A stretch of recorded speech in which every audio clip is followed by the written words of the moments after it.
Hello, I'm Audrey Tang, Taiwan's Digital Minister. I'm really happy to be here virtually to share with you some thoughts about the MyData movement in Taiwan.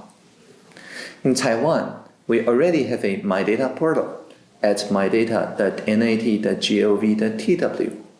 There you can authenticate yourself and authorize the urban and rural municipal governments to allow a single-click download of all the data that they hold about you. The central government ministries are also joining on the MyData download button. And this is important because without this kind of data catalog, one does not know how much data the government has about you. And also, this helps to delineate MyData from another important National Development Council work, which is the open data portal at data.gov.tw, which is more about statistics, environmental data, and so on, making the state transparent to the citizens. But it's not about making the citizen transparent to the state, very different directions. And so MyData, open data, mutually exclusive. So in Taiwan, this year, the main challenge, of course, has been the infodemic, which we've countered with no takedown, and the pandemic, which we countered with no lockdown. And the key here is trusting the citizens. It's about ethical data collection. It's about not collecting data in the name of the pandemic or in the infodemic. It's about, for example, in our digital quarantine, relying only on existing data collection methods to enforce the quarantine. You see, when you return to Taiwan, you can either go to a hotel, which you're physically barred from leaving for 14 days, or if you have your own place with your own bathroom, you can also choose a digital quarantine. But data collection is limited to only what the telcos are already collecting anyway, which is cell phone strengths. And based on cell phone tower triangulation, it's the 5 telecom operators themselves that send the SMS if you break out of the quarantine of the digital fence.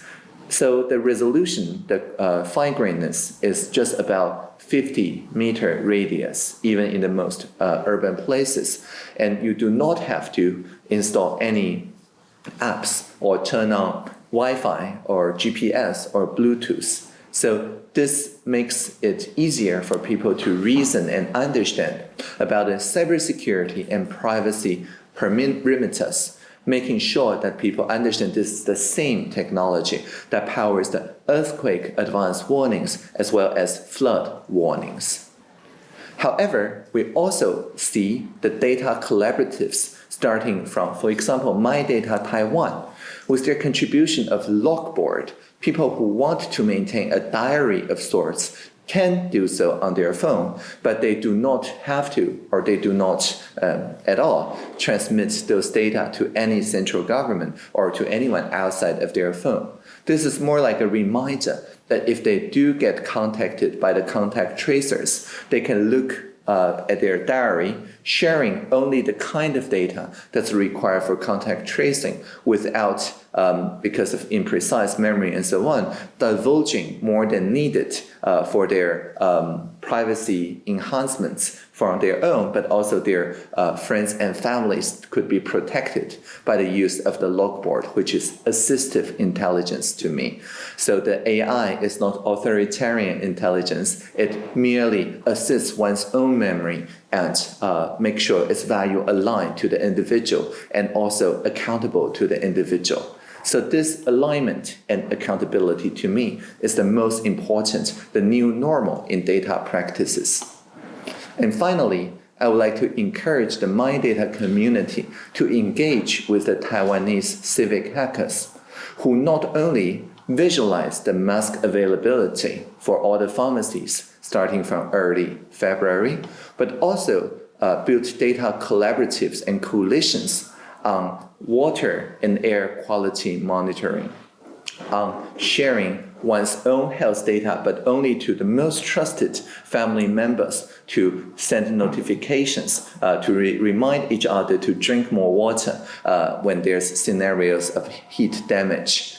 there's many use of data collaboratives, and in accordance to the joint data controllership in the GDPR and currently being deliberated EU Data Governance Act, I firmly believe the public-private partnerships are the future, and the people first, which means social sector first.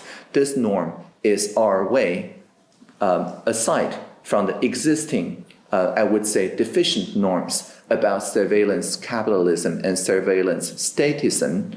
I firmly believe that the social sector first norm is the way to go. And thank you for listening. Live long and prosper.